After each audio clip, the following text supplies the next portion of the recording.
I'm Brandon. And I'm Jesse. We're Cannabis School. Having cannabis-infused conversations with everyday people, cannabis companies, celebrities, and your mom. Welcome to the Sesh. All right, welcome back, everybody, for the Sesh. We have got a very good friend of ours on the podcast. Now, we look for things that are going to be able to enhance you in many different ways, from it more of the plant medicine side to the spiritual side, and understanding exactly when you have cannabis, is it being grown with the best products available? Or the best way. Yeah. I mean, we learned. Yeah, we learned a lot. We got to learn a lot through terrible investment. Yeah, a good learning opportunity. It was very expensive. A very expensive education. Not for me, but for him. The most expensive education I've had to date. Oh yeah, dude, I'm still paying back on my student loans, and that shit still is. That's yours is way more scary than that. But yeah. Without further ado, we want to be able to introduce our friend now. Nick, how do you pronounce your last name? I don't want to butcher it. Nikolayev. Nikolayev. Okay, that's easy enough. Nice. Yeah, so Nik Nikolayev from Rooted Leaf. Rooted Leaf. These guys are, I mean, I really want to go into the product, but I got to say, Nick, we really want to get a little bit to know you and our audience know you. So first thing, when I looked over everything, you and your wife, martial artists, what system have you guys studied? We studied a Japanese style of karate, which is pretty old school and hardcore, more traditional style. So it was not what you see nowadays with people just kind of playing tag. It was very much so a rough and full contact kind of martial art. So it developed good character, in both myself and her. I started when I was 8 years old, and I met her when I was 19. And, initially I was her sensei and she was a student, but over a couple of years we got to know each other really well, and that kind of led to us developing a really strong relationship outside of the dojo, and now we're married. So dude, that's so awesome. Yeah, I was reading you just 6 months now. Congrats. Thank you. I appreciate that. Yeah, we got married last September, and had a chance to fly to Hawaii for our honeymoon, spend a lot of time there. Nice. Yeah, it was great. So with the system that you study, is that Kyokushin? It's related to Kyokushin. It's a brother art of Kyokushin. It's called Koei-kan, and the founder of Kyokushin studied directly with the founder of our style. They had the same sensei. So yeah, it's very, very closely related to that. And then there's a couple of other martial arts styles that are also very closely related, but it's like a family or a group, a very small number of martial arts, and then everything else is kind of a derivative or an offshoot of those. Yeah, you're speaking to another. I've been studying martial arts since I was 7 years old. I'm 45.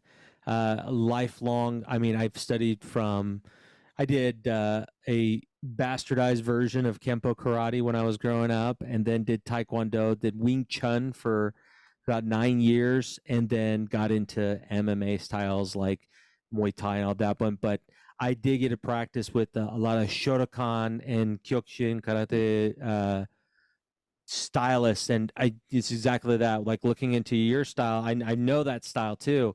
So hard, so brutal, but so like actually usable. It's not flash. It's just the body is hardened, and it just gives you such amazing character. I mean, I could see that from the amount of detail that you put into your work. And that's just a direct correlation to that one, I would imagine. So Absolutely. Yeah. And I don't think I would be able to do the work I'm doing today if it wasn't for, the life's worth of learning experiences that I had from the dojo and just learning how to overcome challenges and obstacles. I mean, my black belt test, it takes about 9 years or so to get a black belt in our style. And my black belt test was 14 hours long, and it was spread across 3 days. And all 3 days that we trained, I ended up losing 10 pounds. Most of it was water weight, obviously, but I was still drinking 2 to 3 gallons of water and still losing 10 pounds of weight. So just to give you some context here, this is an opportunity to actually demonstrate and showcase how the will of an individual can go a lot further than the physical body wants to go. And so the goal or the purpose in that exam is to break you down to the point where you can't physically go on, and the only thing that you can do is keep believing in yourself and keep pushing yourself, and mind over matter type of thing. You eventually break through to the other side, and you realize that you're a lot stronger than you thought you were in all of the moments leading up to that point of physical failure. The goal is to encourage that point of physical failure so you can dig really deep and try to find what is beyond that point. Man. That's amazing. That's No, I one mean, hell of a journey, it sounds like. yeah, I can completely relate. You know, when I grew up during an era where martial arts was truly martial arts. Like the padding on the floor that I had was a concrete floor that was just painted on, that was smooth, and the protection is you don't want to get hit in the groin, then don't get hit in the groin. It was truly to train you to utilize the martial art. And I agree with you. A lot of martial arts these days, you don't see a lot of martial artists. Their younger generation, it's more of just steered towards MMA, which is great in its own sense. But when you look at it, the traditional, very, very structured systems that are based on a lot of respect, not only for your instructors, but for yourself and for the system and for those around you. Like is there something to be said with it? It builds character. I wish that there were more schools that built character like that instead of being McDojos pumping out black belts every September when you signed up in March. It's just like truly like that, like you said, I mean, it took 9 years to get up to even test to that. The goal wasn't to sign up going, Mom, Dad, you know, I'm going to have my black belt and we'll have some cool display cases and you can brag to your friends. It's not that at all. It was truly about you and it defined who you are. So, and I remember those times where, I mean, you'd be training for it just seemed like forever. And they're like, hey, cool. And then twice a year we'd have a camp and that's 3 days straight. It's just not like roasting marshmallows and finding some cool lizards out there. It's like you're going to train from morning until we can't see. And even by the sea, it's going to be by the fire. So, man, a lot of respect for that. That's says a lot about your character. That's amazing, man. I was super excited when I see it. And it's like a family of martial arts. I can imagine when you guys, if you guys have children, it's going to be just, it's just part of your culture now. Is that something Mhm. you and your wife still practice together? We do occasionally. I mean, it's not as much as we used to practice anymore. I'm really busy. She's really busy. But we still make time for it. You know, it's really important for us to kind of keep that connection, you know, alive and strong. One of the things that I find follows me regardless of what I do is that development of character. You know, the things that I learned and the way that I discipline myself, and really the respect that I developed, not only for people surrounding me, but also for the style that I practiced, and realizing how much hard work it actually takes. It kind of softens you as an individual at the same time that Yeah. it strengthens you, so you become a lot more well rounded. And I find that thing is something that is integrated into me in all walks of life. I mean, how I do anything is how I do everything. And it's that kind of approach that I think was really forged into me as a young child, to make sure it doesn't matter if you're, you know, unloading the dishwasher, or if this is like the make or break kind of, you know, opportunity in life. You have to give it your all in every single moment of your life. Anything that you do and everything that you do should be done with passion, and it should be done with the kind of vigor that, you know, defines what a black belt really is at, you know, at the core of what it means to be, you know, the Yeah. heart and soul of a black belt. Yeah. So Amen. it sounds like you take that heart and soul and passion into every part and every aspect of your life at this point. What Mhm. led you, or like what was the initial passion that you found in Rooted Leaf? Well, you know, there's an interesting story to be told about tea, I guess. You know, I'm a big tea connoisseur. I I drink a was lot of, hearing that. Yeah. Some like yeah. $30 a gram teas, $20 to $30 a gram teas. Do you In some actually cases, drink that? yeah, you know, in some cases they do get very expensive. I think the most expensive tea that I have tried thus far is about $8 a gram, and it comes from a very limited production region. The total quantity produced is very small, and these are typically teas that are reserved for dignitaries that are traveling, like presidents. Wow. I think Richard Nixon and all the way up to Barack Obama, you know, they would get tea when they visited China for their political trips. They would get teas that come out of this particular garden and some of the surrounding regions as well. Wow. But you know, the types of teas that I prefer to drink on a daily basis, these are Phoenix oolong. So it's a type of oolong tea coming from a very small geographic region called the Phoenix Mountain Range, and they happen to have the oldest standing history of oolong production. That's also remarkably complex and intricate. I feel like the manufacturing techniques associated with making these teas represent 1,000+ year journey that humans have been having, in direct conjunction with nature.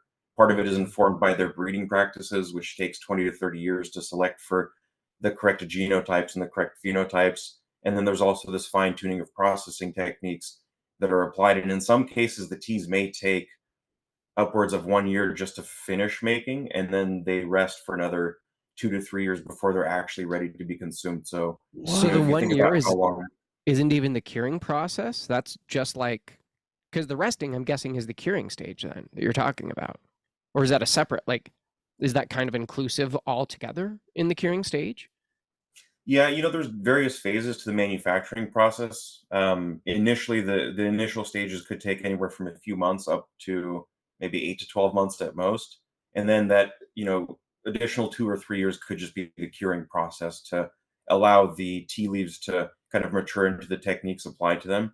Because a Yeah. lot of times you'll apply these techniques, and then for the next 6 months, the constituents of the leaf will continue to transform and change. And really, what you're looking for is a particular spot along the progression of that transformation where Yeah. you can drink the tea and you get kind of the maximum of all of its potentials. Yeah. I just barely started roasting my own coffee beans, and it's kind of very similar in that stage of like all the degassing stage, and after that there's like perfect stages of within the developing flavors of when to drink that.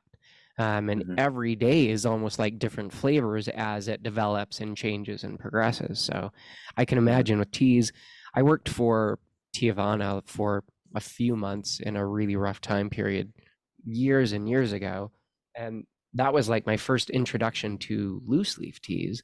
And I Hmm. was just like, oh my gosh, this is a whole nother world instead of just like cheap little tea bags from the store, like Hmm. way different level of. Yeah, do you ever go slumming on those types of teas, or you're like, no, my appreciation and level of consumption is a It's like, little bit higher? yeah, do you ever go like poor kid chips with ramen and break it up, and it's tea bag tea. Not really, not these days. And I try to maintain a fine balance between being a snob and being a connoisseur. I guess it's like a really Yeah. fine line between the two of them. But as far as the overall price points, I mean, I drink teas that are inexpensive, that are affordable for daily consumption. But I also try to seek out teas that are relatively unique. One Yeah. example would be like in the Phoenix Mountain region in general. There's mother trees that are several hundred years old, and the way that they're propagated is farmers will come in and take cuts. Very limited number of cuts get propagated forward, but when you take those cuts and you populate, another garden full of those cuts, you may have to wait 20 to 30 years before the tea tree is old enough for it to be Wow. harvested and processed and picked. So, if you can get the mother trees, those are very expensive because there's only one tree of those in the entire world. They happen to be several hundred years old, and the total amount of tea produced from them oftentimes is less than 10 pounds per year. And I would say, unless you know somebody in the innermost region and who has a very strong network with multi-generational farmers, it's very difficult to access authentic mother tree productions, and they can cost upwards of $5 a gram, if not more. I think the oldest, if I recall correctly, back in I think it was 2006 or maybe it was 2016, but the oldest tree on Phoenix Mountain, which is around 700 to 800 years old, the tea Oh, leaves wow. were auctioned off, and I think they sold for $500 a gram. Whoa. Holy cow. Have you Yeah, experienced any of that before? nothing like that. And to give you guys some context, I need about 7 grams to make one pot of tea. So $500 times 7 gram, it's a little bit too $3,500 pot expensive of for me right tea. now, but That's it's some an expensive Elon pot of Musk tea. afternoon tea, right? He's like, I That's guess I'll right. have some of That's this right. tea.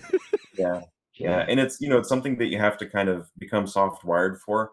You got to drink a lot of tea in order to appreciate the kind of nuances and subtleties that really old trees can convey, because it's not, some of the flavor profiles aren't quite in your face. I mean, for some of these teas, don't get me wrong, you can smell the tea from 15, 20 feet away, and it's like this explosive bouquet of like flowers and fruits, and it's just the most amazing thing.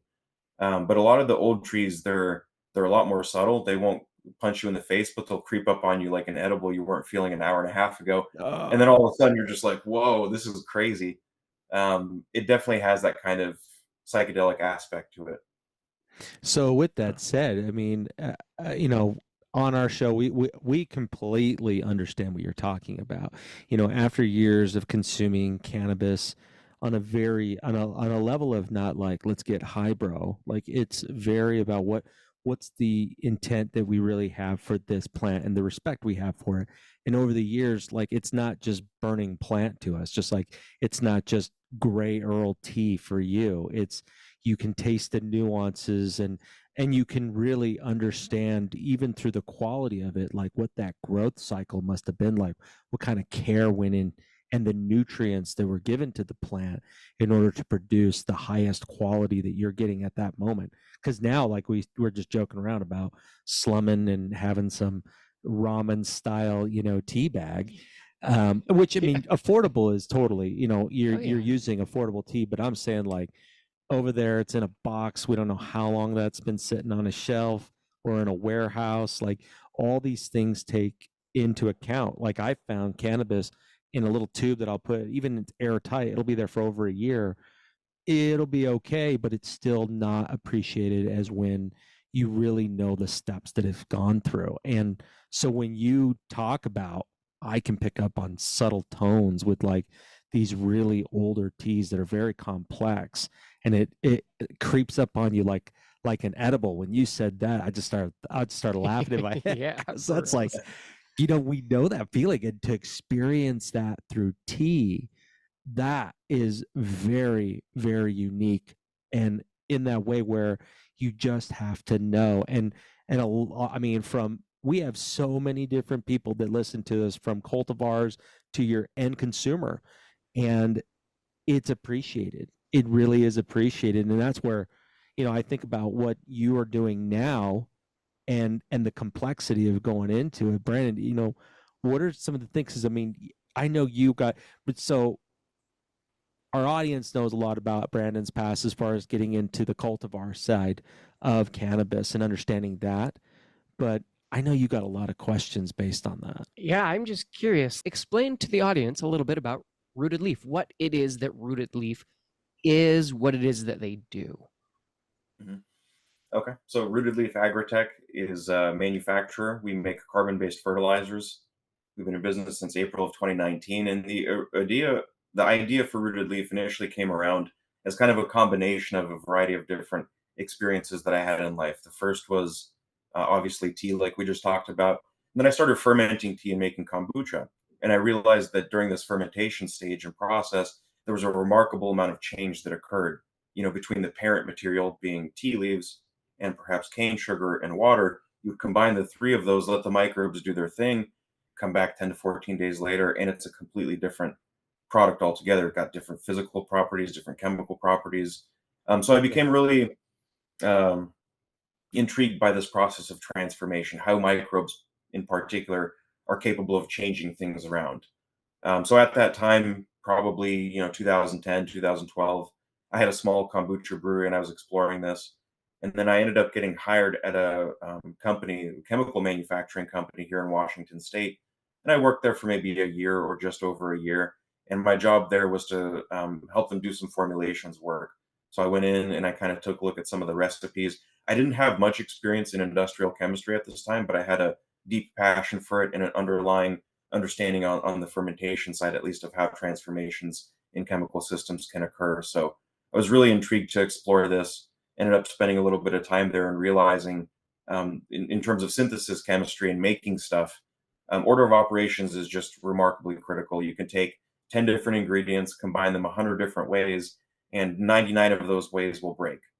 And the one final way that actually works, correctly, that produces a product that's stable, that is a combination of some very detailed steps. Like some of these steps can involve particular temperatures. You have to add this product into that product. You can't go the other way around. Sometimes it's a temperature thing, and it's a time in terms of rate of addition thing. So there's all of these different steps in the process that most people would overlook, right? It's just as simple as adding ingredient A into ingredient B, but that couldn't be further from the truth. You have to understand all of the physical properties of what is A and what is B, and then try to figure out how do they interact with each other. Do you want that reaction to happen very slowly so that you can create a very consistent product? Or do you want it to happen very quickly, in which case it might break entirely and the formula is no good anymore? And I Yeah, think that would kind be of state experience, altered. like at the different temperature, is it then you have a whole different compound you're working with too. Exactly. So time, temperature, rate of addition, pH, there's so many Gotcha. different properties to measure Okay. that ultimately have an impact on the creation of this product. So I did that. I became really inspired. And then in 2014, Washington State legalized the recreational cannabis industry. And so, at this time now, I have experience with fermentation chemistry, and I've got experience in industrial chemistry, synthesizing compounds and doing a little bit of synthesis work. And I just felt like it was a natural fit for me to transition into the cannabis side of things because I've been a passionate cannabis enthusiast for a very long time. Initially, going back to the medical days here in Washington, about 2008 or 2009, I started to get involved a little bit on the cultivation side, although I was never really a big grower. Um, and I just started meeting people, kind of exploring the plant a little bit more, and realizing that everything that I was passionate about with fermentation chemistry was mirrored in the cannabis plant. And I always had this burning underlying passion to kind of explore, how did the plant get here? How did we end up to, in a spot where the profile of terpenes and cannabinoids is what it is, and looking at some of the underlying mechanisms behind that. So that, led me about 2014, 2015 to start looking at plant nutrition.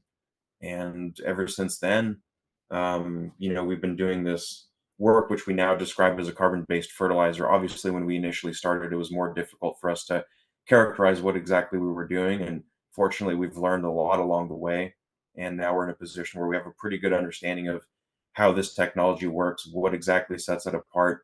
And I'm super excited to talk to you guys about that. That's amazing. Yeah. So take us through, say, like your carbon-based fertilizer. Say we have a plant. Say we have Blue Dream for those growers at home. Very simple to grow, very high yielding. A lot of those beginner growers might start with something like that. Introducing, say, your carbon-based fertilizer versus a normal fertilizer, what would Mhm. you see as far as like structure changes or growth or even like massive benefits from the carbon-based versus Mhm. that other Yeah. standard From what I fertilizer? understand, you have a great analogy by using a car all the way down to its chassis of how your actual like take us through that, because it's probably by far the best explanation of it, because it's really easy to break it down and you understand that everything comes from the nutrients and how it's Mhm. actually going to build a very strong platform, if you will, right? So real strong yielding, high yielding plant. Take us through that. Yeah, and I guess the underlying premise of a carbon-based fertilizer and the reason it works so well specifically for cannabis is because most of the compounds that growers are seeking to produce, the monoterpenes and the sesquiterpenes, and obviously the cannabinoids, those are roughly 80 to 90% carbon by weight. In fact, all of the monoterpenes like myrcene, pinene, limonene, they're 90% carbon by weight, and all of the cannabinoids are 80% carbon. So in reality, if you want to get more cannabinoids, you want to get more terpenes out of your plants, you really have to try to figure out a way to feed them more carbon. And now traditionally the way that this has been done is to inject CO2 gas Yeah. into a room that's sealed. And growers who have done this before, all of them will attest to this. As soon as you increase the CO2 concentration to the plants, they start responding much better. They increase their yield, they increase quality. There are morphological differences that change, such as the surface area of the leaf becomes a lot bigger. The plants just grow faster. They seem to transition between the various stages a lot faster. And the thing that I want to point out here is that carbon is a macronutrient for crops in terms of how much is taken up. We oftentimes just look at nitrogen, phosphorus, potassium, the CalMag, micronutrients, so on and so forth. But these elements actually represent a very tiny percentage of what plants will ultimately accumulate. In fact, you could take all of the NPK, CalMag silk, you could take all 17 elements that you'll find in a conventional salt-based fertilizer, take that number, add them all together, multiply that number by 5, and the plant still has accumulated more carbon than all of those. So it really Just casts things into a different light to say, well, the thing that plants are trying to do more than anything is utilize all of these elements, like nitrogen, for example, as a means through which they can capture more carbon. And as I've built out this analogy of a car engine over the past couple of years, it's something we've been working on for a few years now. And I feel like the analogy is at a really good place now where we can kind of blow it up a little bit, take a look under the hood, and see what exactly is going on. One of the high level examples I'll give you guys is that 90% of the nitrogen that you apply to your plants, actually more than 90% of the nitrogen, becomes either chlorophyll, which is that green pigment, or becomes an enzyme called rubisco. And rubisco has one job, and that's to take CO2 out of the air and convert it into a plant available form, a sugar, effectively. So it's the very first enzyme involved in this dedicated step. And it's a little bit ironic, in my perspective, how most of the nitrogen you apply towards your plants actually goes towards capturing carbon, right? Because chlorophyll takes light energy. What's that light energy used for? Photosynthesis. Rubisco operates to take CO2 out of the air using that light energy to create sugars. And if you become deficient in nitrogen, one of the first places that you can look is towards the leaf surface and see if it's yellow, for example, it's an indication that the plants are deficient in chlorophyll. They don't have enough of that green pigment. So it's ironic that a deficiency in nitrogen is actually the exact same thing as a deficiency in carbon. The plants have a bottleneck in that carbon. So this is a high level, easy to understand type of example Wow. specifically as it relates to nitrogen. That's incredible. Yeah, because even like we joked at the beginning, I made this horrible investment or expensive education, and in that I read the Oaksterdam University's Growers Handbook from front to back, just because it was like, oh shit, You just I'm invested a invested in bunch of this. money. Yeah. Like, I need to really like. I know at least. Okay, in my mind, I feel like I knew nothing about cannabis. In relation to a lot of people, I probably knew a lot about cannabis, but that wasn't anything for me in relation to, okay, I just dropped $100,000. I need to figure out what the hell I'm putting this money like into and really understand it on every level that I can. And so I sat down with that and I read it and I was like, even just that discussion of like nitrogen and like all the oxygen, every mineral, every like thing that goes into that plant. But when you're understanding that the real like end goal in that really is just changing a lot of that to carbon or really pulling in more carbon, and even on understanding on a basic level, like looking at trees and then looking at the cannabis plant, and cannabis pulls out like 4 times more carbon than like trees, isn't it? So you Yeah.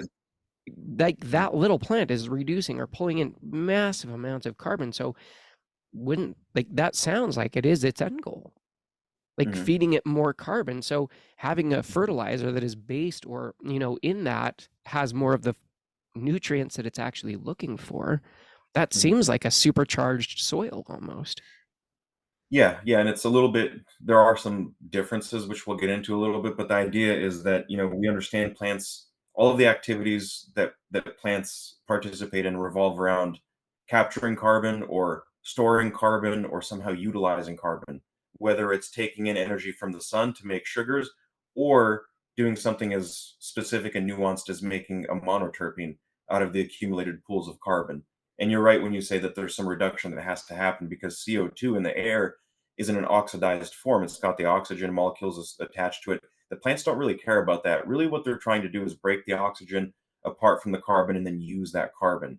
And in this process of converting the oxidized forms of carbon that are in the air into the reduced forms of carbon that are perhaps the monoterpenes, right? Because monoterpenes are just carbon and just hydrogen. They have no oxygen inside of their structure. Some of the oxygenated ones do, obviously, but um, the thing I want to try to convey at large is that plants use the reduction power generated through photosynthesis to capture that carbon and then to store it and then to utilize it for certain things like the biosynthesis of secondary metabolites. So really what we've done is take a carbon centric approach to creating fertilizers to say, look, every element that we have in our product line has to be fundamentally connected to carbon because then when it's delivered into the plants, there's no energy expenditure that's required.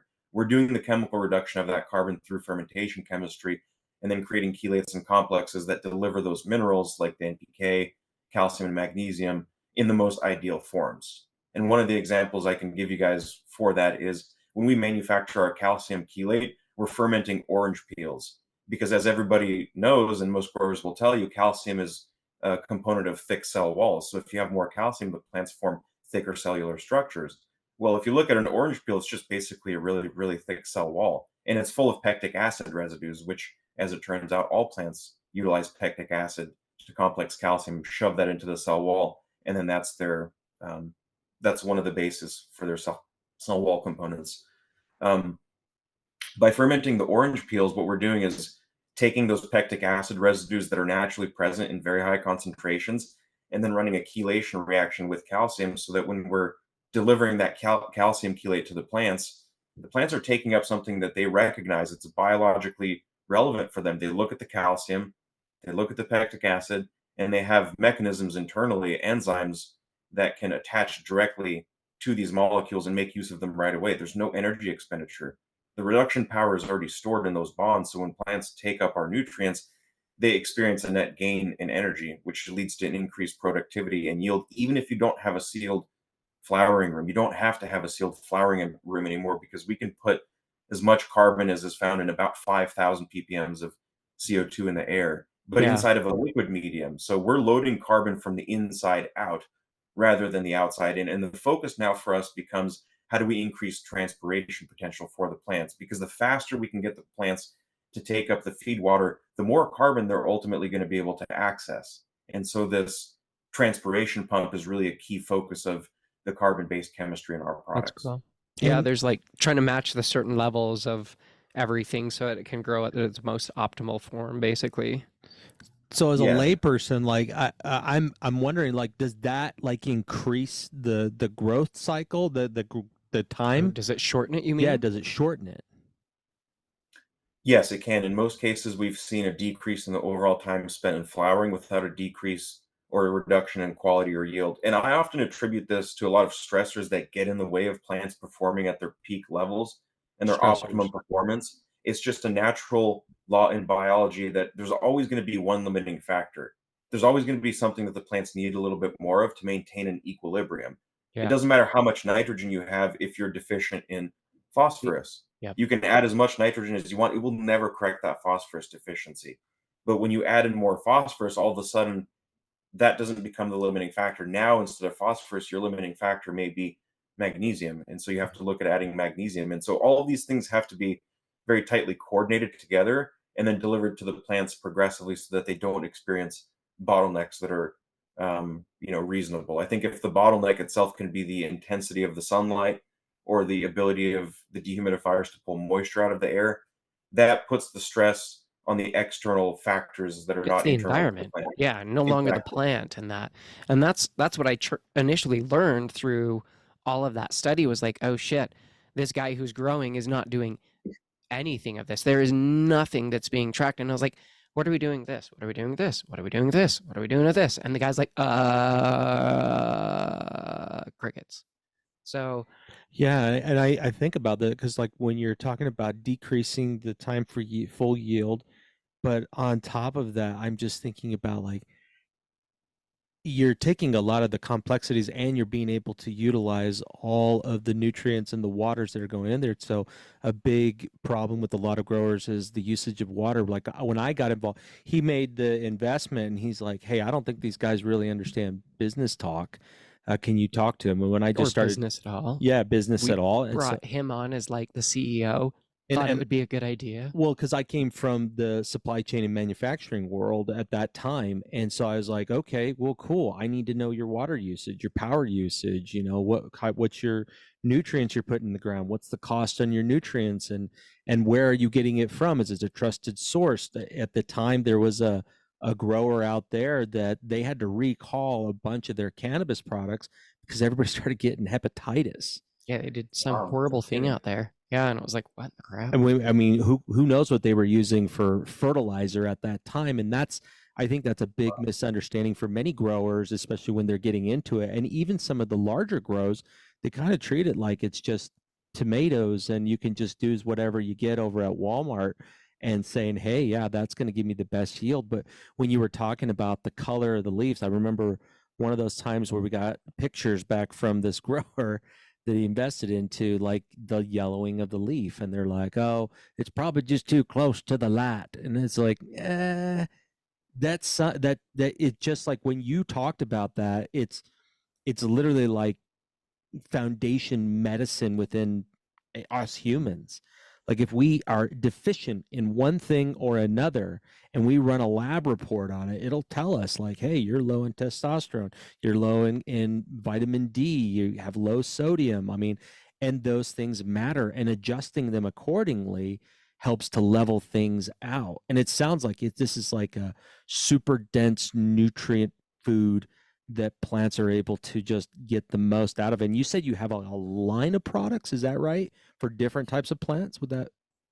Yeah, we have a full product line. There are 9 distinct formulations, but there's 8 products. So one of them is a two-part base nutrient, and they're all incredibly fine-tuned specifically for cannabis, but they work phenomenally well on other crops as well. It just the use rates may change and the timing of application may change, but the form factor of those products represents the most biologically relevant form of those elements that are inside of the bottle. Like I mentioned with the calcium, for example, fermenting the orange peels in particular lets us really deliver basically like a 99% complete cell wall for the plant. It doesn't have to do any work Oh, wow. anymore. All it has to do is take it and it actually releases energy within the plant because once the Dude. reduction power is opened up in the plant, that powers the plant's processes. So in a strange way, the electrons that flow through the electron transport chain during photosynthesis are actually identical to the ones that are captured in our products. And so what we've seen is also that there's a decreased need for high light intensity as well, because the electron energy, which is captured in the form of reduction power, is stored in the chelates that we make. It's physically present in those molecular bonds as potential energy. And then plants have these enzymes. They've got these tools and the ability to go and maybe cut up some of those compounds, break them down into simpler compounds.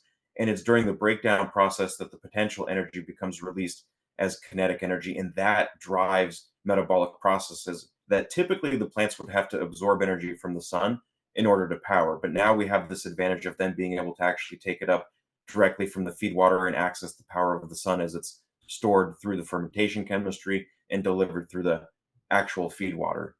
Wow. Um, I think Yeah. it's worth mentioning too, like you were just talking about, plants and car engines are actually remarkably similar in their underlying mechanistic principles. In order for a car engine to produce horsepower and torque, you need spark, you need air, and you need fuel. Those are kind of like the basic components. And you start to build out a system around that with the intake and the exhaust. And you start looking more specifically at like the strength of the spark carried through the plugs themselves, the amount of air and fuel, and really the ratio between the two of them to prevent the engine from running rich or running lean or dry, I should say. Um, Plants are actually exactly the same way. Their spark is the sunlight. Their air, quote unquote, is the carbon that comes in from the air. And then their fuel is water, because as we all know, plants take up water. They split water molecules apart. They convert them into electrons and protons, which each get funneled down to their respective metabolic pathways. And then molecular oxygen, which we learned in kindergarten, plants breathe out, humans breathe in, and we release the CO2 back to the plants. So this is the kind of underlying principles. And obviously, car engines producing horsepower and torque, plant engines actually produce primary and secondary metabolites. It's a really good way of thinking about horsepower and torque. And what is Yeah. the measurement of the flow of power in a car engine? Well, it's horsepower and torque, and the same measurement applied to plants as primary and secondary metabolites. And for Would cannabis that specifically, come out with cannabis as like terpenes and cannabinoids? yes, yes. The terpenes and cannabinoids represent the flow of power through the plants. These are very high energy molecules. They require a lot of energy, which is exactly why you need high light intensity and direct light intensity. No one ever won any cups or got any awards as a result of shade growing a plant under very low light and only Right. watering once a Yeah. week. You know, the Yeah. the the intensity associated with these Got some. molecules is captured in the rates at which they are accumulated. And the more intense your grow environment, in other words, the more intense your air, spark, and fuel are, the higher the performance that you're going to achieve. Yeah. In other words, the more cannabinoids and terpenes your plants will be able Because to as long take as your up. ratio matches and it fits, you can increase that, spark, gas, and feel like you can Yeah. increase all of those as long as the ratio is perfect and it matches what that plant needs. And it sounds incredible because what it sounds like to me is this fertilizer basically allows the plant to not work as hard in some aspects and put more of its energy into growing bigger and probably healthier, meaning that it's going to fight off more things, I would imagine, naturally, just because it's no longer putting so much energy wasted in trying to convert or do these things that are not necessarily necessary processes when they have the fertilizer and the nutrients, at the correct ratio. Yeah, yeah. I mean, you're 100% right about that. Just like a car engine, operates, plants are very similar. So imagine you crank up the light intensity in your grow room, but you don't increase the strength of the fertilizer. The plants will Yeah. quickly become deficient. Let's say Mhm. you increase the light intensity and the fertilizer load, but you don't increase the CO2 concentration. Same thing. Now there's a bottleneck there. Yeah. Now let's back up one step. Suppose you did not increase the light intensity. What if you just fed them a lot heavier and you cranked up the CO2? Your results would also be limited because there's not enough spark that's there to combust this combination of stronger feed Yeah. with higher You're going to access burn to rich, CO2. or yeah, you'll run rich or you'll run lean. So Exactly. some one way or the other, your end product won't be ideal, because it won't ever be that perfect level if those ratios don't match. Mhm. Um, so that's incredible. I think. Go ahead. Well, yeah, and we know what we was talking about with the fermented orange peels and what that it's ultimately doing by being able to give it more calcium rich, strengthening the plant. Like in my mind, it went all like Marvel, like how the cells are like dividing and everything like that. When he was describing that, and then thinking about the calcium is creating this like stronger exoskeleton to really protect the plant from a lot of things. I mean, and that's kind of a question I have there. Is this through this nutrient through your product, is this able to help the plants be stronger and being able to fight off against like pests? Yeah, absolutely. And there's two halves of that approach. One is just treating carbon like a macronutrient, because as it turns out, when plants have additional substrate pools, they can afford the production of certain molecules. I actually created the analogy of a bank account, a chemical bank account. Imagine you go to the store and you have $10 to spend. You're trying to get a variety of ingredients to make your sandwiches. So you have to buy your bread, you have to buy your meats, cheeses, sauces, a little accoutrements here and there. Plants are the exact same way. They too have reduction power that they build up and put inside of a chemical bank account, and they use that reduction power much like we use dollars. Except instead of buying, sandwiches and ingredients for sandwiches, they're trying to effectively access minerals and nutrients out of the soil. They want to convert the nitrogen, so they have to spend a certain amount of energy on that. They need to fight off a disease pressure, so there's a huge tax that's placed on their bank accounts, if you will. It's very expensive for the plants to deal with certain types of disease pressures. And if you increase the substrate pool available for them to spend, they can start to have all of these expressions that they typically wouldn't, because they don't have enough money. They're being taxed by having to process too many nitrates or too many sulfates or too many synthetic fertilizers. All this stuff robs the plants of their energy pools that they progressively build up throughout the day, which is why when you deliver our products, because the reduction power is captured in those bonds, the plants can automatically utilize that to ward off disease pressures by producing secondary metabolites with almost no tax. I mean, it's like you work, through the day, and you put a certain amount of money in your bank account, let's say every week or every month. Imagine if someone came in and just gave you an extra $1,000 a week and said, spend this on whatever you want, but it has to improve the quality of your life. It has to give you a stronger structure. It has to give Yeah. you a better foundation. It has to smooth out the rough bumps for you in your life. This is exactly what happens with the plants. You give them the additional reduction power, and they are capable, and they certainly do generate more compounds. But on a more microscopic level, the basis of this um, sort of affects all plant expression down to the DNA. So we actually see gene expression increase significantly, not only the overall concentration of terpenes and cannabinoids being higher, but also the breadth and the depth. And we see these terpenes come out in test results that are typically very rare and very conserved in cannabis. So now there's this additional layer of complexity because the plant has this extra energy. So it says, well, let me turn on this pathway. And now there's this synthase enzyme that's responsible for producing a terpene that typically is just kind of in the background hanging out, doesn't get much attention, doesn't get much activity. But in an environment where the plants have access to a surplus of energy, now you have all these other ancillary enzymes coming in, and they start participating in the process of taking the substrate and creating a compound out of it. And that's where we start to see the increase in the breadth and the depth of the terpenes. I mean, a huge difference in the overall flavors and aromas that are captured in the plants, and really their ability not only to resist disease, but also to hold a really long cure and a really long shelf life with no degradation to the terpenes or cannabinoids whatsoever. Wow. That's when, yeah, I was curious with that because as you were talking about that, it really just sounds like you said a wider expression of terpenes and cannabinoids.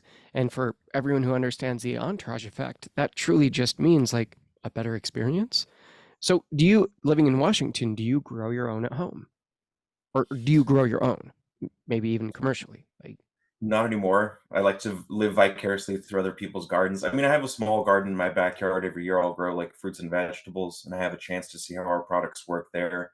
Yeah. But it's been a couple of years since I've grown cannabis, and Do you like have I mentioned, friends who are utilizing your soil that you I'd just be very curious, like the experience of a side by side comparison, because I would wager that products grown in rooted leaf would have a much better experience, even from like if I were to pop two seeds, one pot next to each other, and have one standard like soil or whatever I'm using on one rooted leaf. I think that entourage, like, I think it would be a much more complete experience with that Mhm. rooted leaf one. I'm just curious, how often, like, do you get to sample that?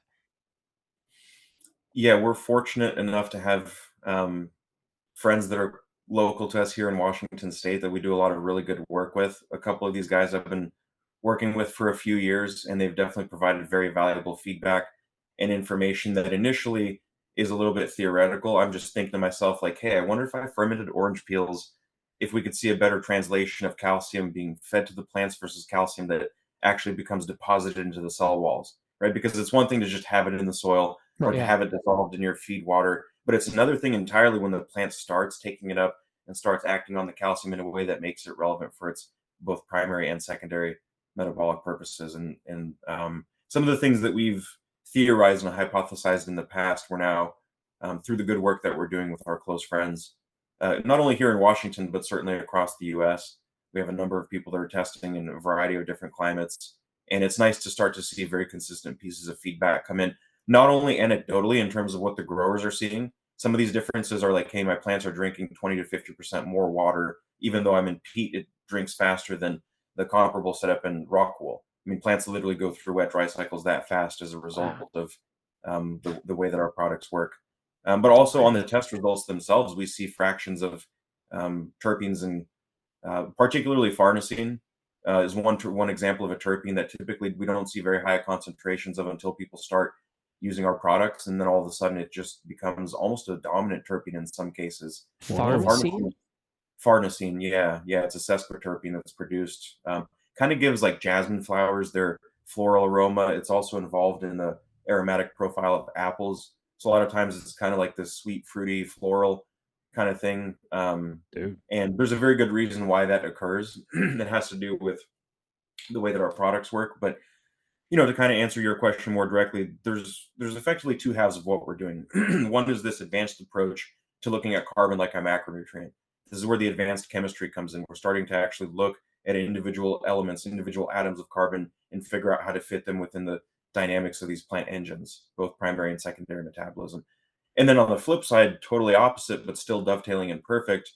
It's this like leopard skin loincloth wearing jungle shaman that's using 4 dozen species of plants and their extracts to create this holistic nutrient profile. So we do work with 4 dozen species roughly of plants. There's, three-quarters of them are terrestrial plants, a quarter of them are aquatic plants. We've got red kelp, green kelp, brown kelp, single-celled algae, all of which we're extracting in-house. We have very specific portions of plants, like we're using a organic matcha that's produced in the Uji region of Japan, very high quality matcha, but it's just the powdered green tea leaf. Yeah. In some cases, we're using just the orange peel, for example, or when we're making silica skin, we use just the pistils of the safflower plant, and so they look like little strands of saffron. But the point I'm making here is that we're not using the whole plants. We're using very specific and isolated portions of the plants because those portions contain very valuable compounds for us.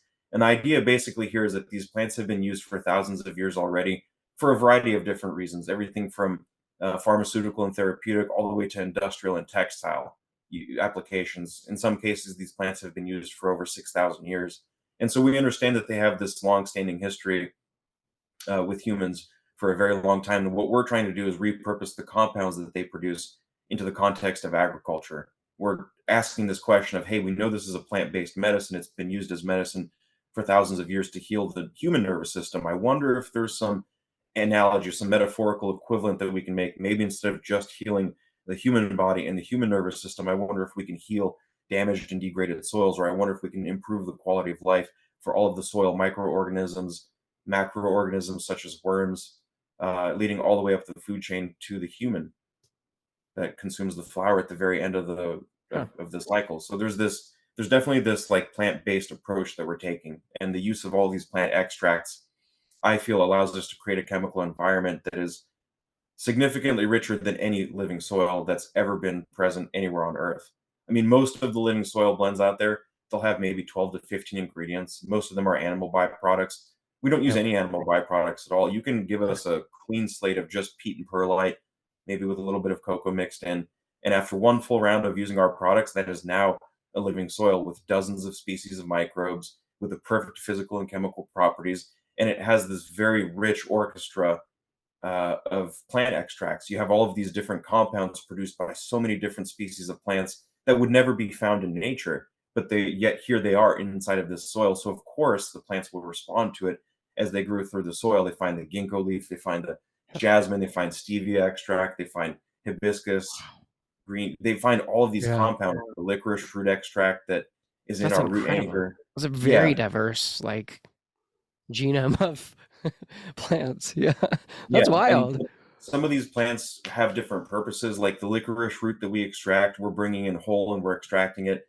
Licorice roots, as it turns out, produce saponins, and for those of you who are familiar with surfactants or with saponins, you may be familiar with like yucca and quilaha. These are some of the more common saponins that are used, but even some of the synthetic surfactants, they effectively just modify the way that oxygen behaves, and also water specifically. They have a tendency to make water wetter, quote unquote, as it's described. But what we figured out was licorice roots also have saponins. These saponins, due to their molecular structure, can actually capture huge amounts of oxygen inside of their molecular framework. So when we water in this licorice root extract, it delivers dissolved oxygen to root hairs, which is fantastic for the operation of the roots because they behave just like human lungs. They need oxygen in order to breathe and to run their metabolic activities. What we also found about this licorice root, which I find very interesting, is that it's an incredibly powerful stimulant for beneficial fungi. So we used to put fungi, mycorrhizal fungi, inside of root anchor, but we eventually cut it out entirely because we noticed that licorice root is such a powerful biostimulant for fungi that whatever fungi you naturally have present either in your soil or in your air, in the surrounding environment, those fungi become so stimulated that easily within 24 to 48 hours, you'll see the mycelial networks literally explode in the soil. You'll see these white fuzzy hairs growing all through the medium, and then the Holy fruiting cow. bodies pop up. Within 48 to 72 hours, we've seen the fruiting bodies of these mushrooms just explode out of the soil, which is fantastic sign of balanced living soil Yeah. chemistry. It's very healthy. Holy cow. That That's Yeah. insanely fast. that's Yeah. so cool. When I'm hearing you talk about this, and you talked about your background, like you didn't come from a chemistry background. You were just passionate about this. Am I right? Or are you? Did you go to college or all these other things, or kind of take us through that? Because it sounds like, based on your history and what led up to Rooted, it's almost like it was always meant to be because it just everything fit into place. I could imagine your R&D time to develop your products you have now was not as long as many other ones because you already have this background with fermentation and industrial chemistry. Like, yeah, how did you get into this? Yeah, it's a personal passion of mine. I did go to college, but I didn't graduate, so I dropped out. Hell yeah. In hindsight, it's always So did 2020. we. I Yeah, I probably mean, would go back and finish, an advanced degree nowadays if I could. But back then, I was just really excited about the opportunity to start a business, and I specifically dropped out of college to pursue the kombucha brewery itself. It never really got too big. At most, I was making probably 55 gallons a week of kombucha, which for most people it's quite a A good lot. amount. But Yeah. in the grand scale of Commercial scale. where kombucha is at right now, 55 gallons a week isn't really that much, but it still gave me an opportunity to be my own business owner, be an entrepreneur, learn from my mistakes. I learned a lot from that one experience, and then certainly as I moved forward through the industrial chemistry, I kind of took what I learned from kombucha, applied it to that business, learned a lot more, and now I'm applying everything to this business. And we're doing really well. The formulations themselves are based on a kind of chemistry that not a lot of people even know exists or even understand its relevancy in agriculture. So we had to come up with these manufacturing processes from scratch. We don't have any toll blenders. We didn't pay anyone to come in and formulate these products for us. This is entirely from scratch. This is kind of like my intellectual brainchild, if you will. And over the years, we've been refining the way that these products are made. And along the way, we've hired some chemical engineers to come in and just to review the processes and give us their input as far as like which equipment, pieces would be best, what hardware would be best for us to continue scaling this process up. And every single time we bring somebody in, they always scratch their head and they're like, "There's no way this is going to work. Like, there's no way you guys are actually making That's this. funny. It's impossible." And I just, kind of look at them and I say, "Well, buckle up. What you know to be true about standard chemistry, industrial chemistry, is perhaps just one perspective, one way of looking at things. And if you change your perspective and look at things from a slightly different way, you can start to build out a process by which the creation of these types of products is in fact possible to achieve." That's kind of where we're at right now. Yeah. So with that, can you go back and when you really saw this take shape and saw the difference, like where you've got these chemists, these classically trained, and I'll call them classically trained chemists because they've been given these walls, like this is the bounds that you can travel in, and you can't really go outside of it because this is what academia has said, and these are the practices we use throughout any other type of company. When you change that up and just start going, oh, I'm going to use my background in fermentation. Like, what if we did this? Like, it wasn't like this is the way. You're like, that entrepreneurial side said, but can we do it differently? One of your first experiences of seeing, let's take a cannabis plant. Like, when you saw that, I mean, what was that like for you to be able? Was that just absolute excitement for you and for somebody who's growing it and they're looking at it going, holy shit, this is nuts.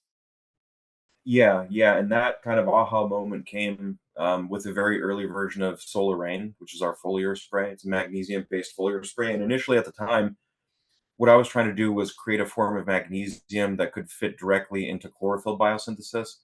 So there's 7 or 8 steps involved in chlorophyll biosynthesis, and one of those steps involves the insertion of the magnesium ion into the porphyrin ring that sits at the dead center of chlorophyll.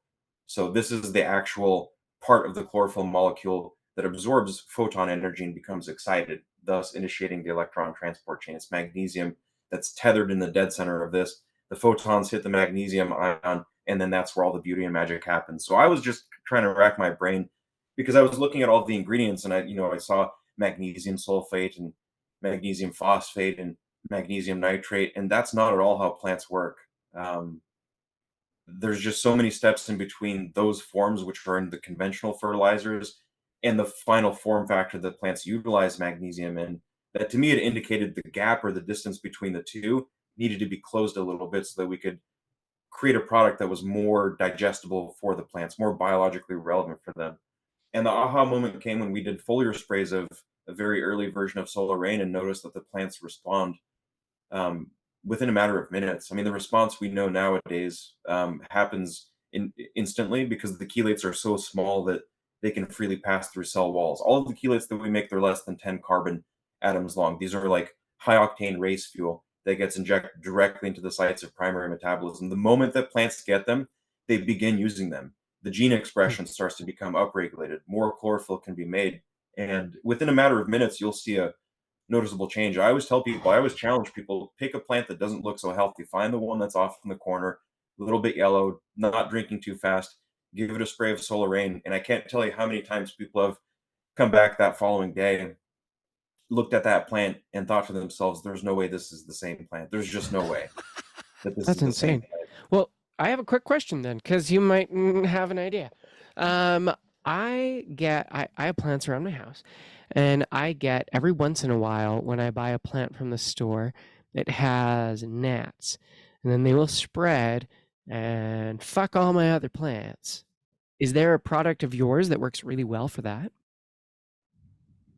Yeah, most of the products, they're designed in such a way to deliver carbon that strengthens the immune system. So we're not trying to impart a part, we're not trying to override what the plant naturally wants to do. Yeah, So if you give your plants, depending on the species of plant, whether it's a house plant or a cannabis plant or they're all anything house like that, plants. yeah, so these various house plants, they've all got different molecular strategies, if you will, for how to defend and ward off certain disease pressures. Fungus gnats may be a little bit more benign than something like aphids or mites, but they're still a little bit of a nuisance for the plants. And so when you give our products to those plants, they're going to take that excess carbon and find an outlet for it in the form of that secondary metabolite. So they'll effectively end up creating their own mechanism or their own pathway to better resist the fungus gnats. And in most cases, what we find when you can't get rid of the actual fungus gnats, the plants end up establishing an equilibrium where they're not affected by the presence of the fungus gnats at all. There's no loss in the rate at which they grow.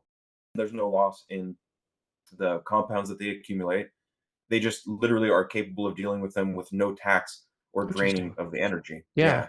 Because it's not, they have enough added energy from the extra compounds that are in that carbon that they're not being really hurt. Like you said, that energy tax isn't being used for fighting off that. Yeah, and we have seen certain cases. This is true of some of the terpene test results that we get back from customers.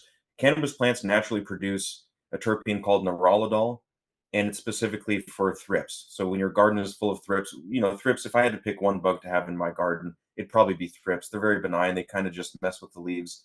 They're kind of there without really damaging the plants in a very significant way. But what I've seen over the years is that the concentration of neurolidol produced by plants is sort of proportionate to the concentration of thrips and whiteflies that exist on the leaf surface. And that's an example of where you give your plants more carbon, they'll naturally produce more neurolidol because they understand through their plant receptor systems that they have thrips that they need to deal with. Whereas if you had a fungal infection like downy mildew or powdery mildew, instead of neurolidol being produced, you might find the plants produce more limonene, because limonene is a compound that exhibits phase toxicity to the exoskeletons of bugs and also to the cell walls of fungi. So when they understand that they're being attacked by that, they specifically try to upregulate the biosynthesis of this terpene versus that terpene. Does that kind of make sense? Yeah. That's incredible. Because, the plant's really just utilizing those nutrients to go, hey, I need to fight this, or I need this because this is what is dependent on, like my environment is having this. So it sounds like the plant, if it has the ability and the energy, is incredibly smart on its own and can almost self-fight these if it has the initial health and, energy, nutrients and fertilizer that it needs to kind of combat that. It's exactly what you said. I mean, if it has the right the way that I'm hearing this, it's the same like as our human. body. Yeah, exactly. Because if we have the right nutrients, we have the right, if our homeostasis is where it needs to be, it's able to fight off bugs. Like you don't think about that. Look, a typical layperson's not thinking about that with their plants, right? Going, oh yeah, if it had better nutrients, if it had more carbon, then it's able to produce these terpenes, and the terpenes are like these defensive, the being able to help strengthen it and being able to repel certain things or bring in more things. Like that's just, it's amazing how that works. The blown away just spraying it on and noticing within couple where he was like, oh, you can notice that change in coloration, or like crazy. Like it's just like a person, right? If you give them something really, really healthy, you can see it in their pigment of their skin. Like, I feel better, they look better. So that just goes to say with growers within the cannabis, I mean, that you're on pretty good scale. You're all over the US right now, is that right? Yep. Are you outside of the US, or is it just a US product currently? We have customers in Mexico and in Canada, and we're looking at doing some more international business We are a development. global show. We are heard all over the world. Yeah, we're in 86 different countries in the top 10. So we were just curious. Because it just sounds like such a, I mean, literally, like Brandon says, it's like a miracle. This miracle nutrient that it makes so much more sense, because even when I studied that handbook for growers, it went more into like the balance, the ratio in that, but understanding the process of where so much of its purpose is to convert most of that back to carbon. Well, if you can provide it with those nutrients and things in the first place, it's not going to go through all these extra steps and try and fight this stuff or do this. Like, it's going to just have so much, basically food or fuel to grow into the best possible plant. Like, this seems like such a more direct method than even the approach that I read and studied in that entire handbook. When you get more out of your yield, I mean, you think about all of these growers out there, and I'm sure you know this too, not all growers are equal. You've got some ones that have the staff, the knowledge to be able to understand some elements of what you've discussed, but from being able to have it where it's all a product, it's all in one, it's designed specifically for this, and things that weren't even thought of before, this is going to be able to help a lot of those growers producing. Or even home grow. You think about if you're growing your own medicine at home and you're wanting to have the best yield, the highest quality product, the best entourage effect, because you've got the widest terpenes, cannabinoids, like, nuts. and it's taking out so much of that work. You're not worrying about, oh crap, I need to worry about all these. Okay, well, if your plant, like you said, has all of this like ideal stuff, all of this energy in this bank, well, it's not having to go, hey, I don't have energy for this. I don't have energy for this. I don't have energy for this. I don't have energy for this. It's going to that bank going, hey, I've got energy for this. I've got energy for this. Oh, sweet. Let's build this new edition. Oh, let's do this. Like I've got energy for days. And I imagine this plant just being so much, like a million times better. It's like the crap. If you're putting fast food in your body every day versus honestly, yeah, it might suck and it might be a pain in the ass to figure out, but like a whole food diet, like I'm sure your body feels a million times better. Well, and what I really like is, on their website, when you're thinking about that, if it is a home grow, you can get a quart. If you're doing commercial, you're going up to 5 gallons. The prices are extremely reasonable. Or even reach out to him if you need larger than that. I'm sure Yeah, they have I'm larger sure than that options that do. they can work with. But that's great. Yeah. You think about all of those types of growers. That I'm so glad that you hit on that, Brandon. Your home growers, who knows what they do. If you're being able to produce and you're able to follow a great process. Well, it's every grower. It was when we invested in that and realizing it wasn't just the grower. Like that founder wasn't the grower. He had a separate grower. So we had 2 guys who were there who were supposed to be experts in it. And yet when I went and read one book past my knowledge at that moment, none of the things that I asked they understood. None of the things I asked they knew. And yet they could take something as simple as your fertilizer, and you can take the average Tom, Dick, Harry, and turn it into an amazing grow. You're no longer having this Charlie Brown Christmas tree looking fuck in the corner growing. You're like, man, I hope this gets me high. I hope this does what I want it to. No, you're over there like, I'm not sure I would smoke that. Like, you probably shouldn't consume that. Well, I think about it. I'm actually really jealous, and I'm just like, I wish I knew more growers, or even locally here, or those that we frequent are using this product. Yeah. I mean, I am seriously blown away here, Nick. So tell us, Nick, how can everyone find Rooted Leaf? How can they get in touch with you? How can our audience get in contact to check you out? Check us out on Instagram, The Rooted Leaf. And if you send us a message, I'm usually the person that responds. So I always encourage people, if you have questions or if you want to learn a little bit more, don't hesitate to ask. We're all in this together, and the better you can understand something, the better we all do as a community and kind of push things forward. I do want to mention real quick too, the benefit for home growers primarily is that there's no longer a need to supplement CO2. If you're in a home grow environment, you can crank up the light intensity by turning a dial, and you can give extra fuel to your plants by simply watering them a little bit more. The hard part for home growers has always been, how do I increase the concentration of carbon available to the plants? Because that requires a sealed room. Yep. Now you have very expensive build out. You've got air conditioners and dehumidifiers. It becomes a little bit too much for a home grower. But if you can fit the equivalent of 5,000 ppms of CO2 into the feed water, your home grow will go from small 12 to 24-inch plants to 5-foot, 6-foot tall plants. You'll shave the veg time in half. Yeah. You'll save 2 weeks on bloom, and you'll get twice as much yield with an increase in the overall quality. A lot of the home growers, they really like the fact that you do not have to adjust the pH of our products. It does come out acidic. I'm not saying it's a pH perfect, like it's always going to be 5.8. We have growers using RO water.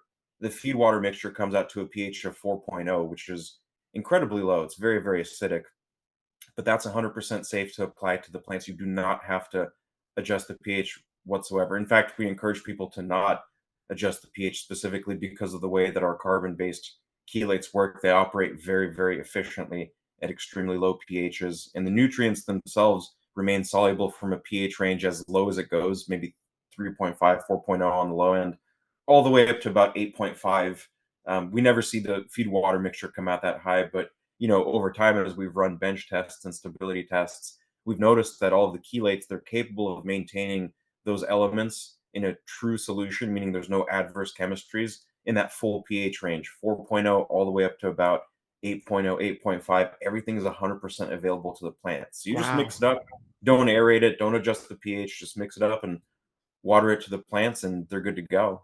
That's So yeah, crazy. people have questions, definitely reach out on Instagram. Yeah, we'll have the Check out our links website. below. We'll have his website and the Instagram below too. Yeah, and I am, man, I am blown away. Like, I'm Right? literally so blown away, because what you've ultimately done is you have made it easier for anybody to be able to grow high yield anything, And better quality. better quality. I'm just, Mhm. when you're describing these little tiny little plants that they'll grow, like I remember your little hemp plant that you Oh, grew yeah. in the backyard, and that thing was tiny, and But the problem was, if I had used his, it wouldn't have been discreet. It would have been over the Those big wall, old and bush, yeah. everyone Mhm. would have seen it. That's so cool. So, It's like- super. It's super fuel, dude. It's seriously, Yeah. it like makes it a Yeah. mutant in It's the best way incredible. possible. It's so. I am just. I mean, and I know enough about it, but just to hear it from you, and especially really appreciating that it came from a passion, like not only on the business side, but you're passionate about it through kombucha that got you to this point. And Mhm. it's not saying like, well, that can't be done. Going, what else could we do from what I already know? What else can I apply to it? And you have such a wide range of different products that are specific for different types of whatever you're trying to be able to accomplish with your grow. I would just be, yeah, I could see a massive, when I'm thinking on the commercial grow side, I'm thinking amount of extra costs that's being able to be reduced just by utilizing this.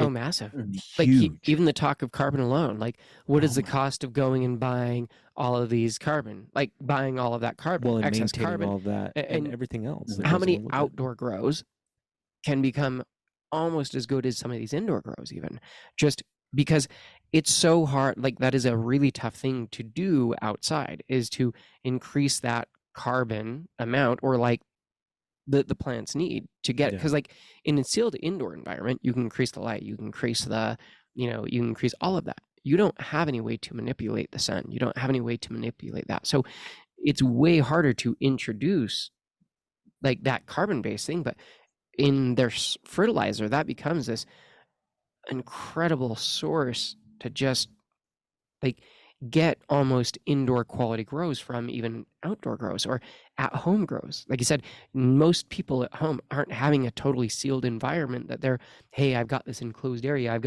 and they know, here's my CO2 levels, here's my, like, they're not measuring those. They have no clue. Most of them have no idea.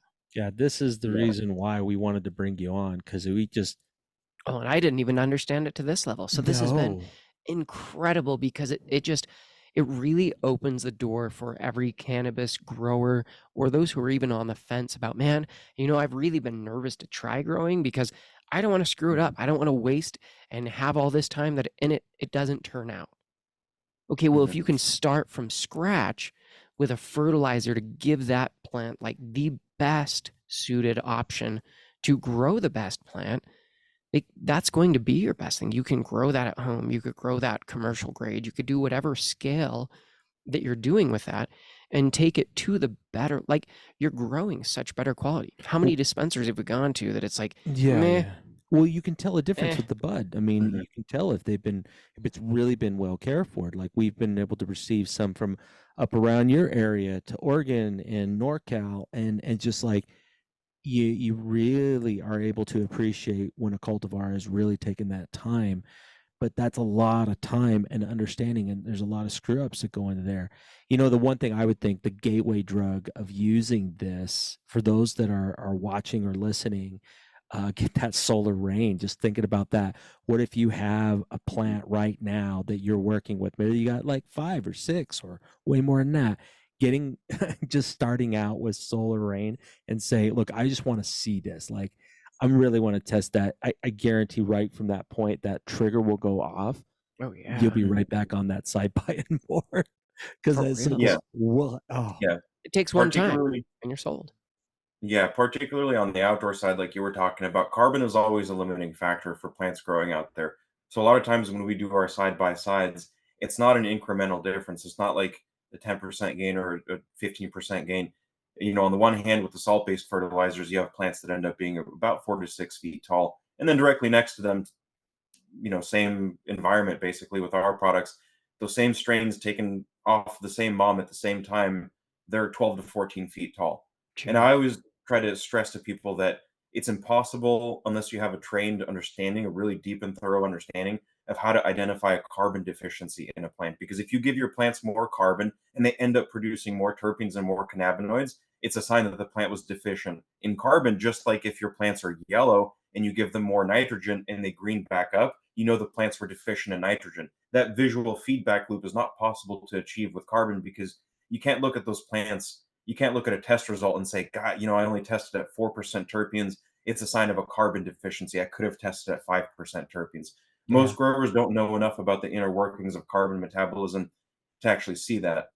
So the benefit with our products is we can hardwire, just like an axle connects two wheels, through the use of our products, we hardwire the air and the fuel together so that when you increase the fuel rate, you can also increase the air, the concentration of carbon available for those plants. This creates an equilibrium between the two of them.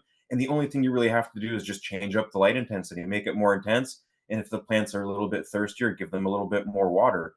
Everything else underneath that within the system is hardwired and linked to the delivery of both the carbon the plants are ultimately ineffably obsessed with. They're even more obsessed than we are with carbon somehow. But they also utilize all of these elements specifically for that purpose. It's a little bit, it's interesting because I feel like through this discussion, we've actually just kind of scratched the surface, if you will. We haven't even actually Probably.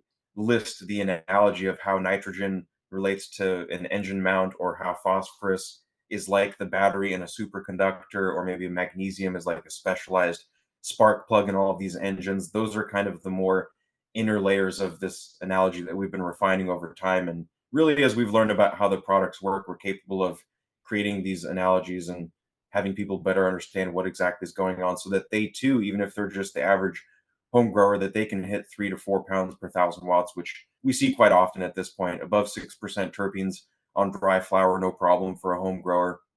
It's the type of stuff that Hell yeah. any commercial grower would have to spend millions of dollars to actually properly build out. And like we were talking about earlier, solar rain was kind of that first aha moment, and there was this underlying theory that we had about how solar rain operated and what the specific mechanism was, which then ended up flowing out into the rest of the product line to be developed and designed. And now all of the products that we make, it's like one holistic system that represents a carbon centric approach to plant fertilizer, and maybe more specifically from the individual perspective of how those elements get metabolized and how they're processed by plants, all in an attempt to capture carbon, to store it, or to move it around and utilize it somehow.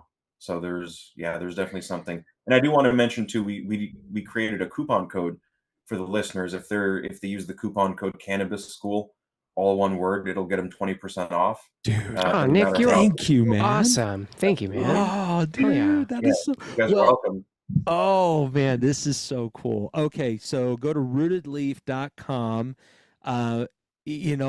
For anybody, honestly, after listening to this is probably by far the most exciting conversation that we've ever had about nutrients in the soil. Like we yeah. we had a guy we knew, he's an ethnobotanist. And he has his own living soil that he's created here. He sells it around and that. But it's nowhere it Not on doesn't, this level. not Yeah. even close. And I've known this guy since I was in elementary school, and Yeah. I've never had this And level he's of the smartest guy conversation in the with world. him. Just ask him. Yeah. But Yes. seriously, we love this. It just, you have made this such a complex idea of what plants actually do when they use the water, the sunlight, and the nutrients in the soil to such a magical place. Like honestly, I say that wholeheartedly. This is magical. If you are a home grower, I mean, you got to get solar rain. Just give it a shot. Put it on your plant and see that. And then that's just going to get you addicted to the rest of the line. If you're a commercial grower, you need to be looking at this. Think about the reduction in cost as far as everything else that goes in there, and then the margins that you have. Yield and quality. Well, and thinking down to the dollar price, like the yield, as far as what you get, the margins. I know you guys are operating in a thinner margin. How would you like to expand that one by being able to reduce your cost with your actual production? This is if you increase yield and decrease costs, that is also increasing your margins. That's like a no-brainer, simple. But just to be able to watch, hearing that, right? Solar rain is just like that. That's cool. That's that conversion moment, right? That's the baptism. Like, it's awesome. Yeah, and there's layers to the experience of cannabis flower that I feel like are being removed in the pursuit of this very, very large recreational industry that's nationwide. People are getting used to mediocre quality cannabis, and they forget there's entire layers of the experience. One of them, which is most profound with our products, is the aftertaste. There's a very distinct, and it's not like a specific aftertaste that is present in every single strain, but certainly flower that's grown with our product line has a very, depending on the strain, it'll have a different aftertaste, but it's this very distinct and unique thing. And as soon as people identify that, they can start to compare that in some of the other examples of flower that they get, and they come back and they're like, you know what, that tastes like salt. I can actually taste the salts that were used in the environment. I've actually heard really negative things about salt grown flowers. There's one of the content creators on social that we follow, and I had a discussion with her about it, because she's out in, I think she's in Washington actually, and she was talking about like salt-based fertilizers and just even the experience in like a salt-based fertilizer flower versus like even an organic grown one without the salt-based fertilizers. I was like, oh, that's interesting. But it was actually more of like a negative experience even from the salt-based fertilizer. And so I'm just very, very blown away. Just, I mean, with the wide range of products that have come out, even for cannabis across the years, and even in the last 10, 20 years, how drastically it has changed. I haven't heard of any negatives from what he's told us is in there. No. And there's nothing in there that it's looking at and going, it's magic sauce. Yeah, that's literally what it's like. I'm like, oh shit. Sauce. It's like, Space Jam, you got Magic Mike's special sauce or whatever. And I don't know where you were going there, but I mean, yeah. Space Jam? It's just, No, but dude, I honestly, like, I know, I seriously agree with you that, like, it's just, it's that crazy to hear this from you, because we've heard a lot of different things about soil and soil composition, especially when it comes to growing cannabis. This is the easiest and the most. You're just going to have a better experience, I think, from what it sounds like. Yeah. And particularly for people that are very used to certain strains, if you're familiar with a particular genetic, you've grown that cultivar for maybe a decade, 15 years. Every single time we've worked with people that have very old genetics, they're very comfortable with, very familiar with, they come back and they tell us not only are the growth characteristics like visibly different, it almost looks like an entirely different plant, but the quality of the smoke and the flower is dramatically different. The smoke is so soft and smooth that you can barely even feel it going into your lungs. And in some cases, like with the Cushman strain that we grew just a few months ago, it had this distinct and overt cooling property, this cooling effect, because there was menthol there, which typically is not expressed in very high concentrations in cannabis. But for this particular pheno of Cushman's, it was very minty. And it had this combo of like citrus fruit, lime, lemon, coupled with this minty kind of wintergreen kind of flavor sensation. So you would inhale a joint or, a bong or even a blunt. You couldn't even feel the smoke entering your lungs. And then when you exhale, this icy kind of sensation that's very soft and relaxing. It almost makes the lungs feel more expansive, like you can breathe more deeply as a direct result of this. Nobody's coughing. Nobody's like, oh, that's harsh. It's exactly the opposite. They take a hit, they exhale, and while the smoke is still billowing out of their mouth, they say, whoa, what is this? Yeah, Nick, this needs to be sold to anyone who grows cannabis. Yeah, because if that's the experience of the end product, like, sold. I don't know why it's like this bong. This is the smoothest bong that we have ever tried. And I don't know why I would tell anyone else to buy any other bong or smoke out of any other bong ever. Yeah. Because until I find something that is better, that is the best thing I have ever found. And it makes exactly the same sense because you look at that and you go, okay, cool. You could get like half-ass subpar product, or you could grow like the best quality product. Which one are you going to pick? Dude, this magic, because it makes me think about like the reason why we love this bong is the smoothest, most flavorful hits we've ever been able to receive from a bong, but to have flower that's been grown with your products and then smoked out of that, I could just imagine, because this is one that like it's really hard to cough. Jealous.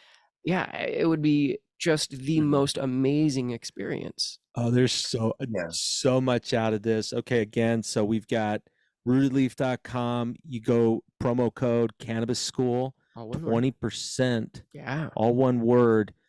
Go check them out. This is amazing, Nik. Thank you for being on the show. Thanks for everyone at home. Yeah, and thanks for tuning in. I think this is going to be an episode a lot of people are going to be listening to over and over and over, because this is absolutely a game changer for cannabis. I can't wait to be going to a local dispo and being able to try some of that. So thank you again, brother. Thank you so much. And thank you, guys. I appreciate the opportunity. And for everybody listening, thanks for taking the time. If you guys have questions, like I said, please follow us on Instagram, send us a message. I'm usually the person that responds, and I like to nerd out and talk in great level of detail here. I feel like we barely scratched the surface. Oh, but, it's the Pandora's box of possibilities. This is an infinite world for us to keep exploring. So definitely over time, if you guys have questions, even if it's not right now, but in the future, feel free to reach out, and I'll help out as best I can. All right. We love you guys at home. Love all of our Patreon supporters. Thank you so much for helping us reach just another person like you. All right. Hey, take care.